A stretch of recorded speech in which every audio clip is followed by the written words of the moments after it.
asking the permission of the Parades Commission, IRIGI has come under attack from many quarters.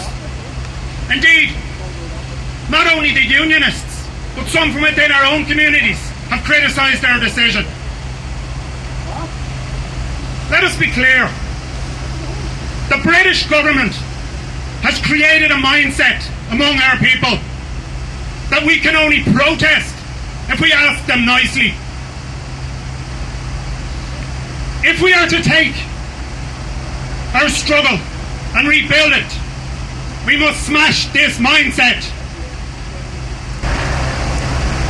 I ask you this: did the people of South Africa ask the permission of the apartheid government before they organised opposition? Did the peoples of Vietnam ask the United States government if it was okay to fight back? Did James Connolly and Pádraig Pearse ask the permission of the Dublin government as it was then? Did they ask them in Dublin Castle, do you mind if we have an uprising? No! If we do not take back our streets, we will never take back our country!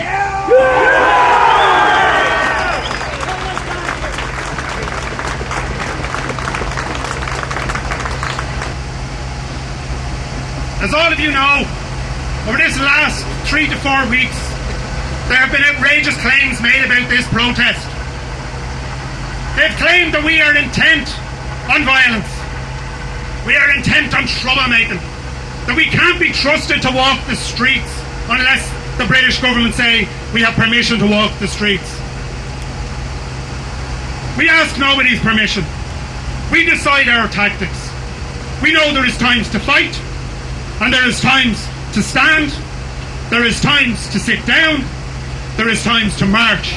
We choose our tactics. This day we chose to walk to this police line. We chose to make our protest.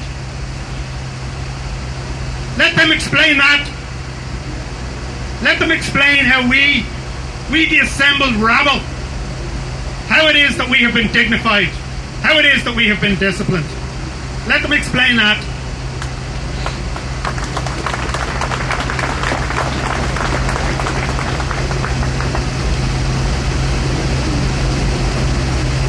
This protest, folks, is not just about the British Army. It is also about our Irish republicanism. This has been a very difficult decade for many Republicans. Many have become disillusioned and disappointed. And that disillusionment and that disappointment has been made all the worse because we see many of the mistakes of history have been repeated. But when we look to our history, we should not just see repeated defeats. We should also see the repeated rebirth of republicanism. Every time that the British have managed to inflict a defeat upon republicanism, within a generation, resistance has reorganised and re-emerged and taken back to the streets. What we are witnessing now here today is the rebirth of a militant Irish republicanism. Comrades, I come from a city that knows a thing or two about republicanism, but there is nowhere better than Belfast to talk about the rebirth of republicanism. From the ashes of Belfast in 1969, republicanism arose.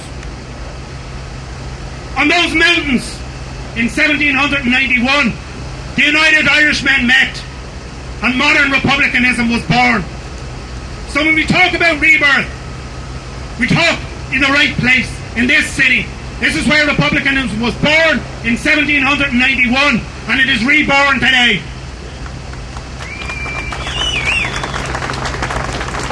But comrades, our history also tells us to be patient. We must bide our time. We must build our strength. We must not move prematurely. British rule will not be ended today. It will not be ended next year or the year after. But comrades, British rule will be ended. And it will be ended by people like me, and more importantly, by people like you. we rebuild a new generation of resistance, let patience and discipline be our watchwords. We know the scale of the task ahead of us, and we are not afraid. We know the risks that we face, and we are not afraid. Nothing will distract us over these coming years as we rebuild a militant, radical, socialist republicanism from Belfast to Cork, from Dublin to Derry.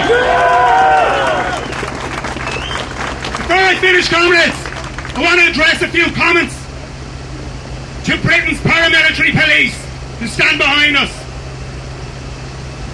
I want them to bring a message back to their masters in Downing Street. I want them to tell their masters that you saw Republicans again on the streets of West Belfast today. Tell them that hundreds of men and women of all ages stood before you today. Tell your masters in Downing Street that those men and women stood without fear, that they disobeyed your Parades Commission and they disobeyed your law. Tell your masters in Downing Street that among the crowds you saw many ex-prisoners, you saw blanket men, you saw the victims of your violence. And tell them that beside these men from the H-blocks who brought the war to the British state for 30 years, tell them, their masters, that beside them, beside those men at the H-blocks, stood a new generation that was as determined as any generation that went before them. And tell them finally that you looked into the eyes of a risen people, that with your guns and your batons and your jeeps, the risen people were not afraid. You tell your masters that.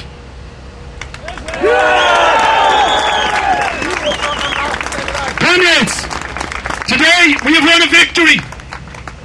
We have made a mockery of British normalisation. Look around you.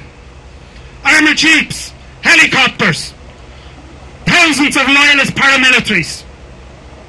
Normality has been shattered. We have forced the British Army to change the time of their parade, to change the route of their parade, to cancel their military flyover and to walk without arms. We have defied the British Parades Commission and we have defied their paramilitary police. We have shown that Republicans are capable of organising large, disciplined, dignified and peaceful protests.